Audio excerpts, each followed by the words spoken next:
اعوذ بالله من الشیطان الرجیم. بسم الله الرحمن الرحیم. ان الله و ملائکته یصلون علی النبی یا ایها الذین آمنوا صلوا علیه و سلموا تسلیما. اللهم صل علی محمد و آله و عترته بعدد کل معلوم لک. خدمت محصلین صنف سوم کیمیا سلام عرض میکنم. امیدوار هستم که اوقات با خوبی خوشی سپری کنیم. در خدمت شما قرار دارم با در واقع کیمیای تحلیلی مقداری با عنوان وسایل و تکنیک های اجرای تجزیه حجمی هسته. ببینین تجزیه حجمی که هست در واقع از خودش یک سری وسایل کار داره و همچنان یک سری تکنیک ها داره. یعنی در کناری که ما در واقع با وسایل در واقع تجزیه حجمی باید آشنایی داشته باشیم، باید یک سری تکنیک ها و مهارت ها رو هم در واقع باید بدانیم. خب از جمله تکنیک های تجزیه حجمی که است، یکی در واقع تکنیک علامه گذاری ظروف چی است؟ لابراتواری است. ببینید شما وقتی که در واقع میخواین در لابراتوار کارهای تجربه‌ای رو در واقع انجام بدین، خب حتما ضرورت دارین که در واقع بیکر تیزاب از بیکر در واقع خلایی تشخیص بدین. و لحاظ به این اساس که است ما به علامه گذاری ظروف لابراتواری در واقع چه ضرورت داریم. در حصه علامه گذاری ظروف لابراتواری که هست محصلین محترم، یک تعداد از در واقع بیکرها که هست یک علامه مربع شکل در واقع در پشتش وجود داره. ما میتونیم در واقع دونمو علامه مربع شکل هست در واقع یک برچسب بزنیم، مثلا نوشته کنیم که بیکر سدیم هیدروکساید هست، محلول 0.1 نرمال سدیم هیدروکساید، و یا بیکر در واقع محلول 0.1 نرمال چی هست؟ تیزاب نمک می باشه. از این طریق ما میتونیم در واقع چیکار استفاده کنیم. و یا که در واقع اگر کدام علامه مربع مانند و یا مستطیل مانند در واقع در ظروف لابراتواری در واقع وجود نباشه، مثلا در تست موجود نباشه، یکی در بیکر در واقع وجود نداشته باشه، به خاطر ما میتونیم طریق ساده‌ترش هم مد نظر بگیریم. کما فی سابق که در لابراتوار ما شما کارها رو انجام دادیم، میتونیم در واقع در یک ورق به صورت یک تکه کاغذ نوشته کنیم محلول فرض مثال محلول 0.1 یک نرمال تیزاب سرکه و در پشت رو در واقع چی کنیم؟ بچسبیم توسط در واقع چسب و یا لاورتی. این هم در واقع طریقه دومش. طریقه دیگه هم در واقع در علامه گذاری ظروف لابراتواری در واقع وجود داره. اویی است که ما میتونیم از یک محلول مشبوع در واقع نمک FeCl3 یا آیرون ترای کلراید چی کنیم؟ استفاده کنیم. که استفاده از این محلول مشبوع آیرون ترای کلراید که هست در واقع برای ظروف چینی چی هست؟ استفاده مورد استفاده قرار میگیره و در درجه حرارت های بلند که هست در واقع نوشته که در واقع توسط FeCl3 به اصطلاح محلول مشبوع FeCl3 باشه چی هست؟ خراب نمیشه، محو نمیشه و یک از بین برده نمیشه. خب این مورد اول بود که از جمله تکنیک های چی بود؟ تکنیک های تجزیه حجمی مورد اولش بود که راجع به علامه گذاری ظروف چی هست؟ لابراتواری هسته. و اما مورد دوم که است تا یک اندازی در واقع مهم هست، اگرچه بسیار مسئله بسیار عادی است ولی کار مهم می باشه و گهگاهی ما شما در واقع چی میکنه؟ به چالش بسیار میکشونه و او در واقع تکنیک پاککاری ظروف چی هست؟ لابراتواری باشه. تکنیک پاککاری ظروف لابراتواری. ببینید قبل از انجام تجربه کیمیایی در واقع محصلین به همراه استاد و راهنماشون در واقع موظف هستن که ظروف لابراتواری رو چیکنه؟ باید بشون. یعنی یکی از فاکتورهای مهم در تجارب لابراتواری پاکی چی هست؟ ظروف هست. ما ظروف لابراتواری اگر با آب در واقع عادی شستشو بدیم، خب احتمال وجود داره که در اندازه در واقع بعضی از مواد اجنبی در اون موجود باشه و وقتی که ما رو شستشو میدیم در داخل تستی کنیم بیکر باقی بمانه. فلحاظ آب خالص تنها جوابگو نیست. ما میتونیم از مایع ظرفشویی هم کنیم در استفاده کنیم و ظروف لابراتواری بسیار با خوبی و مثلا تمیزی پاک و تمیزش کنیم نگه بداریم. خب منتها از خودش یک علامه چی هست؟ داره. یعنی پاکی ظروف لابراتواری از خودش یک علامه داره و علامه چی هست که وقتی ما یک ظروف پاک و صحیح در واقع شستشوش میدیم در صورت که است در واقع یک لایه شفاف آب هست در واقع در ظروف چی هست به اصطلاح باقی میمونه و ما از اینجا مطمئن میشیم که اون ظرفی را که ما شستشوش دادیم در واقع کاملا چی هست؟ پاک و تمیز میباشه. همانند در واقع ظروفی هست که در آشپزخانه در واقع وجود داره. شما رو دیدین که بسیار بسیار به سادگی تشخیص میدیم که آیا ظرف در واقع تمیز هست و یا چی هست تمیز نمیشه. فلهذا در این مورد هم ما باید در واقع دقت کافی رو چی کنیم انجام بدیم. و نکته دیگه که ما در مورد شستن ظروف لابراتوری در واقع مد نظر بگیریم است وقتی که ظروف لابراتوری رو ما میشوییم بعد از اون با هیچ وسیله رو چی هست خشک نکنیم. چرا؟ به خاطر که اینمی خشک کردن ظروف لابراتوری احتمال داره که یک سری مواد حجمی چی شون مثلا وارد شون، سبب چی میشن؟ آلوده شدن اون ظرف لابراتوری میشن. پس از این کار ما در واقع اجتناب میکنیم. و مورد دیگه برمیگرده، یعنی مورد دیگه در تکنیک پاک کردن ظروف لابراتوری در واقع برمیگرده بعد از اجرای تجارب کیمیایی. وقتی ما تجربه کیمیایی انجام میدیم مجبور هستیم که ظروف لابراتوری رو چیکاریم؟ تمیز کنیم. نباید او رو همونطور به حال خودش در واقع چیکاریم؟ رها کنیم. مثلا ما از بیکر استفاده میکنیم، دو تیزاب در واقع علاوه میسازیم، یا از بیکر استفاده میکنیم، دو قلوی رو علاوه میسازیم. باید بدانیم که در واقع بیکری که تیزاب با علاوه ساختیم چطور رو پاک کنیم. باید بدانیم که در واقع بیکر قلوی رو علاوه ساختیم چطور چیکنیم پاکش کنیم. پاککاری بسیار ساده است. برای بیکرهایی که ما از تیزاب در واقع استفاده کردیم میتونیم از آب هم استفاده کنیم چون کود رقیقش میسازه و از بین میبره، و یا اینکه میتونیم توسط محلول القلی در واقع کار بگیریم و یک مقدار محلول القلی رو بالا اون ظرف علاوه بسازیم تا تیزاب در واقع خنثی کنیم، بالا توسط آب چیکنیم شستشوش بدیم.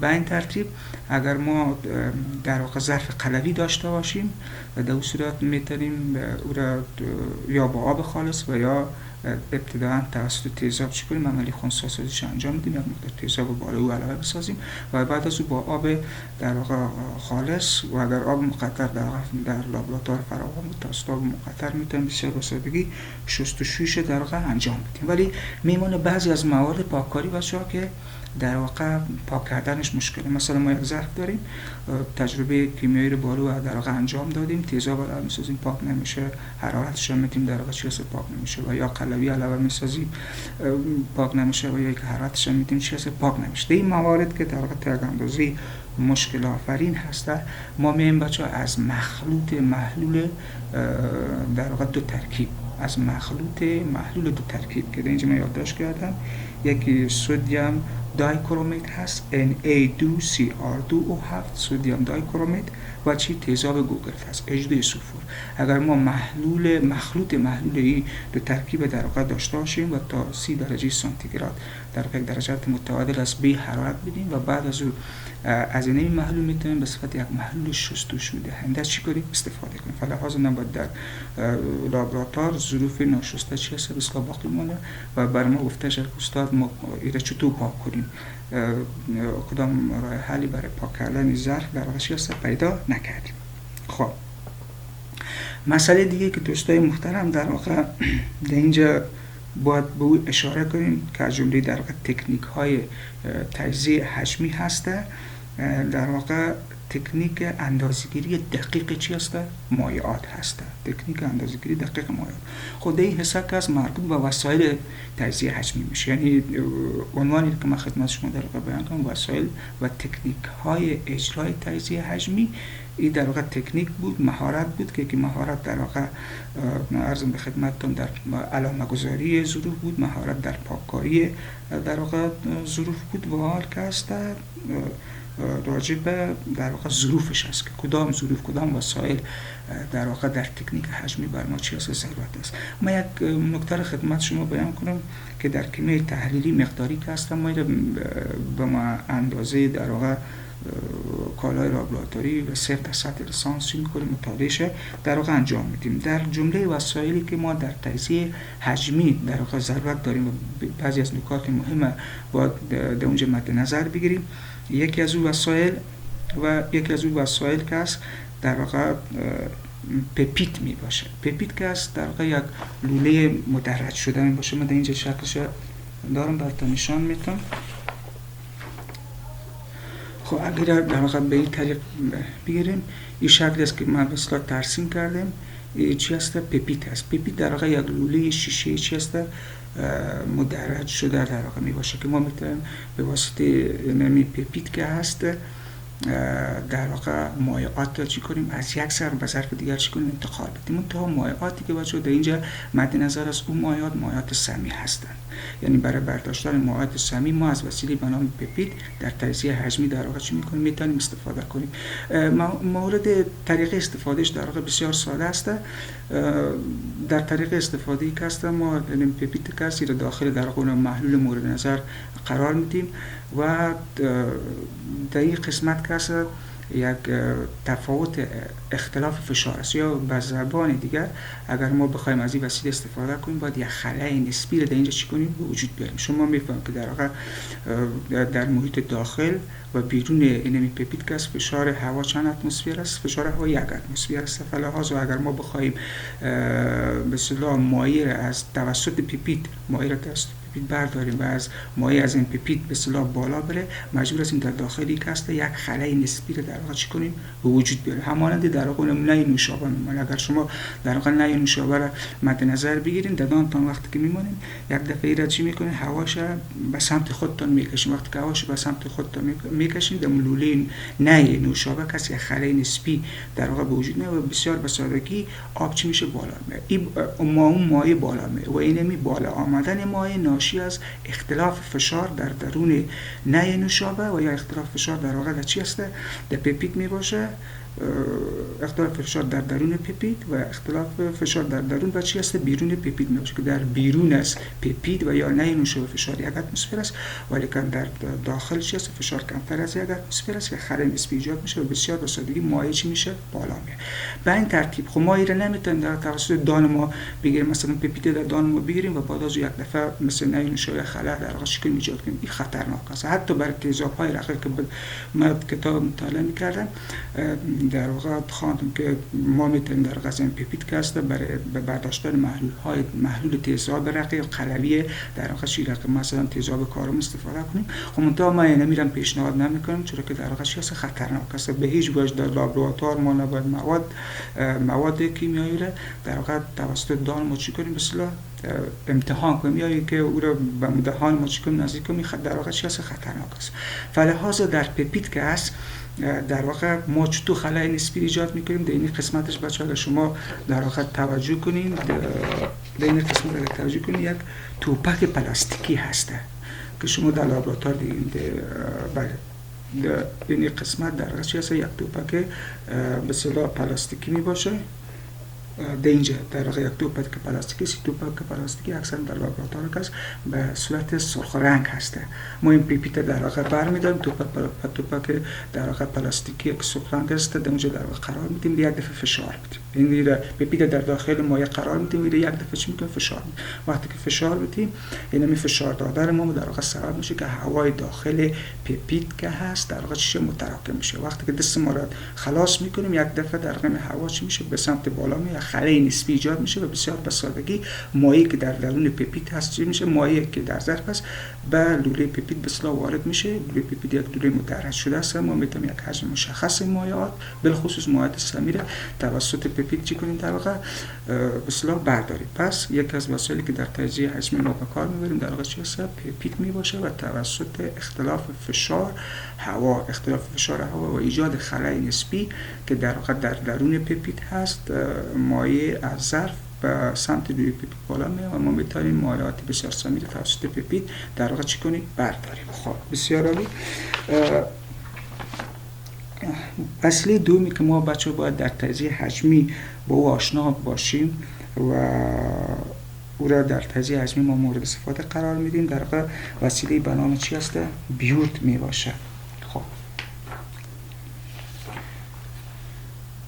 که به این صورت است. بیوت هم که هست دوستای محترم در واقع یک لوله شیشه مدرج شده می باشه، به این معنا که در واقع ما میتونیم حجم مشخصی از محلول در واقع توسط بیوت کاست چی کنیم؟ پیمایش کنیم. بیوت کاست در واقع این در تجزیه حجمی به کار برده میشه. خب تا چند نکته مهم ما باید در مورد بیوت چی کنیم مد نظر بگیریم. ما انواع مختلف بیوت داریم ولی کن تفاوت بیوت ها که هست در واقع چی هست؟ در شیر دهن اونا می باشه که در این قسمت که هست در واقع ما شیر دهن اینجا بسیار نوشته کردم، اونم علامتی که بسیار زدم چی هست؟ شیر دهن است. تفاوت در واقع بیوت یا بیورت که در اینجا در واقع انگلیسیش به صورت بیورت است. در واقع تفاوت اینا چی هست؟ در شیر دهن است. شیرهای دهن متفاوتی در بیوت ها در واقع چی هست؟ وجود داره. این هم از جمله وسایل تجزیه حجمی باشه که در عملی خنثی‌سازی و یا در عملی تیتریشن قبلا در واقع وجه تفاوت عملی خنثی‌سازی و تیتریشن رو براتون بیان کردم چی میشه به کار برده میشه. خب منتها برای برداشتن به اصطلاح اگر ما بخوایم کدام مایع را به بیوت به اصطلاح علاوه بسازیم، بسیار به سادگی هم میتونیم از در واقع پیپیت استفاده کنیم و در داخل بیوت چی کنیم علاوه بسازیم، هم میتونیم در واقع قیف برداریم و بالای در واقع در این قسمت بیوت به اصطلاح قرار بدیم، دهنش هسته و بعد از او توسط بیکر کنیم محلول داریم. بسیار به سادگی در اینجا چی میکنیم علاوهش میسازیم. در بیوت کلاس بچه ها اینجا یک صفر وجود داره، اینجا یک صفر است و فرض مثال ما بیوت های 25 میلی هم داریم، بسیار امکان وجود داره که 30 میلی و 40 میلی هم در واقع چی هست وجود داشته باشه. خب فرض مثال در این قسمت که هست یک بیوت طور مثال یک بیوت چی هست 15 میلی است، میتونه نهایت حجمی را که به خودش بسیار ارتباط کنه 15 میلی هست. همیشه وقتی که ما میخوایم بیوت قرائتش کنیم میایم از این صفر بالا چی میکنیم قرائتش در واقع شروع میکنیم. این به چی معناست؟ به این معنا میشه فرض مثال در اینجا شما وقتی که عملی تیتریشن انجام میدین در این حساب وقتی عملی تیتریشن به صورت میپذیره بیوت ما کاسته در واقع مکمل پر است، یعنی از این حصه تا به این حصه بیوت ما در واقع از این صفر تا به 15 عدد 15 میلی بیوت ما چه حصه پر است. ما شیر دهنی را باز میکنیم در عملیه تیتریشن و آرام آرام مایع چی میشه پایان میشه. این مایع که از صفر و 10 در واقع چی میشه پایان میشه تا به این قسمت ما متوجه میشیم که از حجم کل که در واقع 15 میلی می باشه، از حجم کل که 15 میلی است 10 میلیش در واقع تا به اینجا در واقع چی شده مصرف شده، حجمش 15 است 10 میلیش در واقع شده مصرف شده. یعنی برای قرائت بیوت که است از صفر بالا ما رو چی میکنیم مثلا قرائتش انجام میدیم و مقدار دقیق حجم مصرفی رو چی میکنیم محاسبهش برای خود ما مد نظر میگیریم. یک نکته مهمی که در قرائت بیورت در واقع وجود داره و است که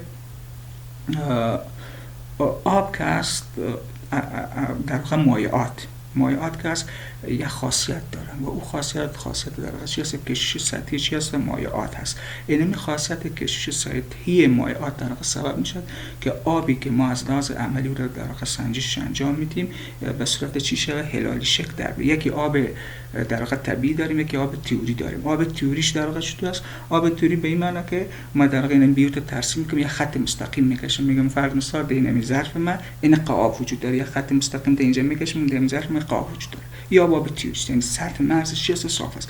و دیگه آب در واقع چی است؟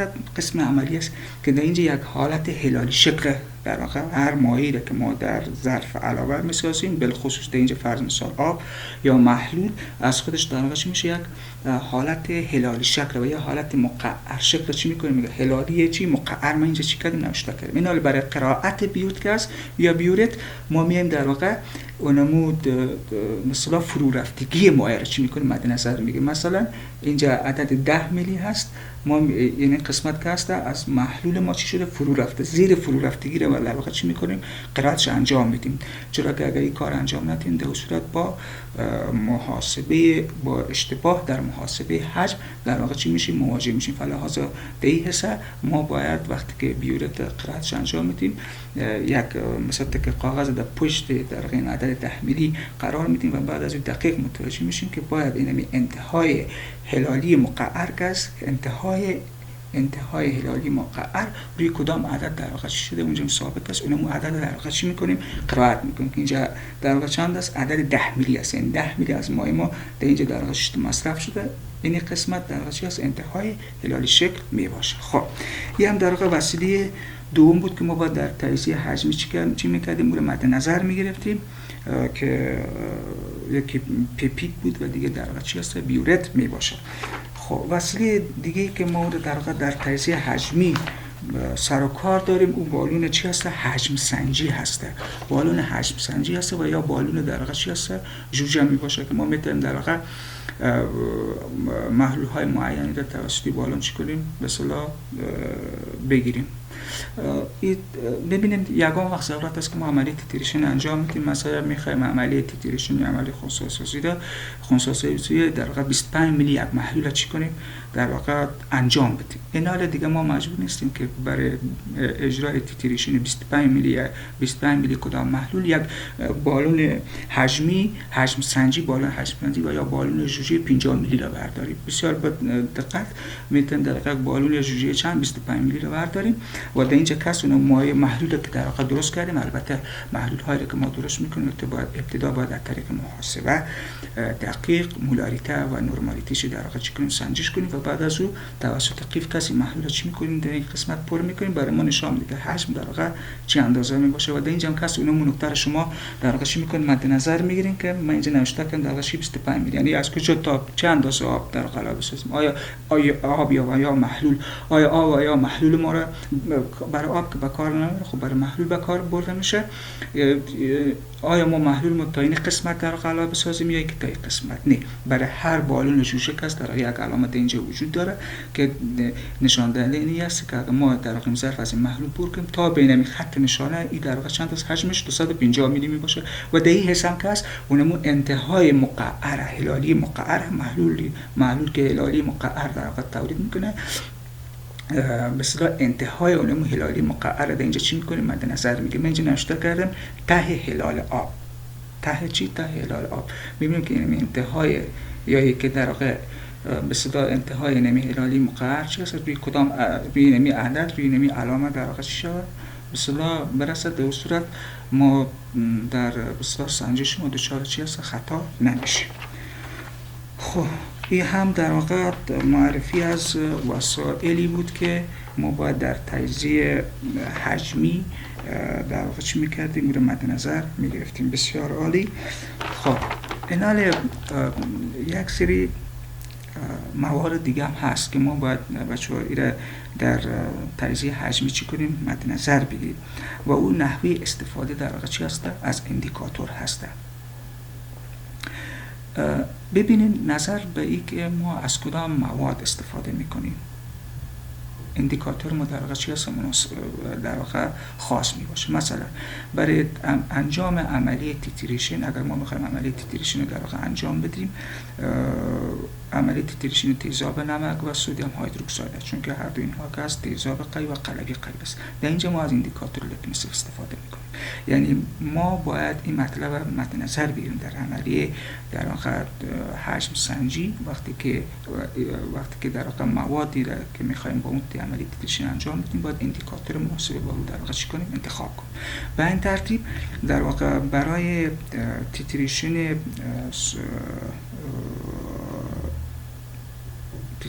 در واقع تیزاب سرکه CH3SOH به همراه در واقع سدیم هیدروکساید است، ما از فینولفتالین در واقع چی میکنیم؟ استفاده میکنیم. این یک نکته بسیار مهم است که اگر ما بخوایم موادی را که با اون میخوایم مثلا عملیه تیتریشن یا خونساسازی انجام بدیم، خدا کنه هر دو اینها تیزاب و قلوی قوی باشه یا که تیزاب ضعیف و قلوی قوی باشه، در اون صورت باید نوع اندیکاتور را در اینجا ما باید در واقع چی کنیم؟ مد نظر بگیریم. خب یک نوع اندیکاتور در واقع در تجزیه حجمی مهم است و دیگه در واقع تهیه اندیکاتور هست.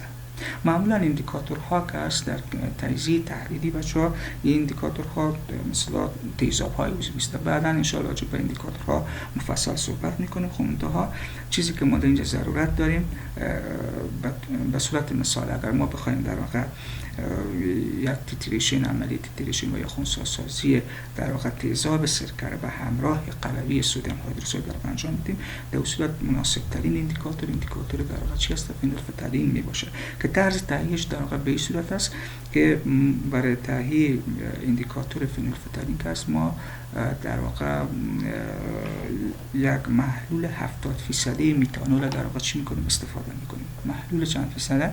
محلول 70% در واقع متانول اتانول و یا الکل سفید. به این معنا که در واقع ما 70 میلی اتانول و یا الکل سفید برمی‌داریم به همراه 30 میلی آب و 1 گرم فینولفتالین در چی می‌سازیم؟ علاوه می‌سازیم. در این صورت که ما در واقع یک محلول اندیکاتور در واقع چی کردیم؟ مثلا تهیه کردیم. منتها این نکته هم در واقع ما باید مد نظر بگیریم که در عملی تیتریشن که است در واقع تنها یا عملی خونسازی تنها چند قطره از محلول اندیکاتور در واقع چیز زیاد از این لازم نیست که در واقع ما اندیکاتورمون رو زیاد بردیم. تنها چند قطره اگه زیاد بردیم باز همین در واقع سبب در واقع چی میشه؟ خطا به اصطلاح میشه. خب این هم در واقع شد نحوه تهیه چی؟ به اصطلاح اندیکاتور. مورد دیگه که در واقع باید به او اشاره کنیم تهیه محلول استاندارد هستن. اگر ما بخوایم در واقع عملی تیتریشن انجام بدیم، فرض مثال تیتریشن تیزاب سکر به همراه چی؟ سدیم هیدروکساید، ما مجبور هستیم که در واقع یک جزء ما رو چی کنیم؟ به اصطلاح حالت استانداردش کنیم. حالت استاندارد به چی معنا؟ یا استاندارد سازی یک محلول به چی معنا؟ به این معنا که ما باید از غلظت واقعی اون محلول در واقع چی شیم؟ مثلا مطلع باشیم، مطمئن باشیم که این غلظت این محلول در واقع چی است؟ مشخص و معین است. مثلا خدمت شما که عرض کردید اگر تیتریشن در واقع تیزاب سکر به همراه قلوی سدیم هیدروکساید در واقع انجام بدیم، باید محلول استاندارد ما مثلا تعیین کنیم که آیا سدیم هیدروکساید ما فرض مثال استاندارد هست، غلظتش مشخص و معین هست، یا که در واقع تیزاب سکر. خب یک مسئله دیگه هم که در واقع در استاندارد سازی هست اوی است که خود تیزاب و یا قلوی که است در واقع تیزاب ها و قلوی ها که است اینها نرمالیته در واقع تقریبی دارن. نرمالیتی چی دارن؟ مثلا تقریبی دارن. به این اساس که ما در واقع عملی استاندارد کردن محلول ها رو در واقع چی میکنیم؟ به کار میبریم. بگونیم مثال اگر ما بخوایم تیتریشن فرض مثال تیزاب قلوی قوی انجام بدیم، تیتریشن سدیم هیدروکساید به همراه در واقع تیزاب نمک، اگر یک محلول به همراه تیزاب نمک در صورت ما مجبور هستیم خود تیزاب نمک محلول تیزاب نمک توسط محلول در واقع سدیم کربونیت چی کنیم؟ عملی استاندارد سازیش انجام بدیم. به این معنی که در قدم اول ما باید در واقع تعیین غلظت واقعی تیزاب نمک در واقع چی کنیم؟ تعیین کنیم. پس برای استاندارد سازی یا برای مشخص کردن غلظت واقعی تیزاب نمک ما میایم از محلول سدیم کربونیت در واقع چی میکنیم؟ استفاده میکنیم و در اون صورت بعد از که تعیین کردیم که در واقع غلظت تیزاب نمک یا هیدروکلوریک اسید در اون محلولی که ما تهیه کردیم در واقع کدام اندازه میباشه، بعد از عملی تیتریشن در واقع چی میکنیم؟ انجام میدیم. که مسئله استاندارد سازی در واقع یک مسئله اصلاح مهمی باشه. خب من اینجا یک سری ارقام براتون یادداشت کردم، بعد از خود شما میتونید محاسبه‌تون در واقع چی کنید؟ انجام بدید. که اینجا یک تعریف دیگه هم از استاندارد سازی ما براتون نوشته کردم که استاندارد کردن یعنی که ما میایم نرمالیتی تقریبی یک محلول را به واسطه محلولی که نرمالیتی آن ثابت و معلوم است در واقع چی میکنیم؟ تعیین میکنیم. استاندارد کردن یعنی که ما میایم نرمالیتی تقریبی یک محلول را به واسطه محلولی که نرمالیتی ثابت و معلوم است چی میکنیم؟ مثلا تعیین میکنیم. که در اینجا به اصطلاح تیزاب نمک و سدیم هیدروکساید است که میتونیم در واقع توسط محلول سدیم کربونیت مثل عملی استاندارد سازیش انجام بدیم. خب باز ما مجبور هستیم که خود محلول سدیم کربونیت در واقع چی کنیم؟ تهیه کنیم با استفاده از محاسبات. اگر بخوایم فرض مثال یک محلول 10 به طاقت منفی 2 نرمال از سدیم کربونیت تهیه کنیم، در اون صورت 0.53 گرم سدیم کربونیت در 6 ساعت در واقع وضع میکنیم و ایره به هم در بالون جوجه که در واقع حجمش 1 لیتر است در واقع چی میکنیم؟ یک جا میسازیم. در اون صورت ما یک محلول 10 به طاقت منفی 2 نرمال از سدیم کربونیت داریم. این غلظتش در واقع چی است؟ مشخص میباشه، برای ما واضح هست. ایناله میایم در واقع توسط اینمی محلول غلظت نامعلوم تیزاب نمک محلولش که در واقع تهیه کردیم چی میکنیم؟ مشخص میسازیم. اون به واسطه چی؟ عملی تیتریشن. بعد از خود محلول تیزاب نمک غلظتش در واقع تعیین کردیم، او رو در عملیه دیتریشن بعدی در واقع چی میکنیم؟ استفادهش در واقع انجام میدیم. و یا یک مثال دیگه هم در واقع اینجا هست که مربوط به کائم-4 است. اگر ما بخوایم محلول کائم-4 یا پتاسیم پرمنگنات در واقع عملیه استاندارد سازیش انجام بدیم، خود در قدم اولی رو باید ما بفهمیم که کائم-4 که است بله یک عامل اکسیدان هست، ولی که خاصیت اکسیدانی کائم-4 یا پتاسیم پرمنگنات که است در موجودیت تیزاب گوگرد در واقع چی میشه؟ مثل آشکار میشه. یعنی اگر ما محلول کائم-4 رو بخوایم عملیه استاندارد سازی و یک تعیین کنیم که غلظت این محلول کائم-4 چند است، در صورت چند قطره یا چیزی در حدود فرض مثال 10 قطره تیزاب چی مثلا گوگرد 10 قطره تیزاب گوگرد در 1 لیتر محلول در واقع کائم-4 علاوه میسازیم و در صورت که است از اکسالیک اسید H2C2O4 در واقع چی میکنیم؟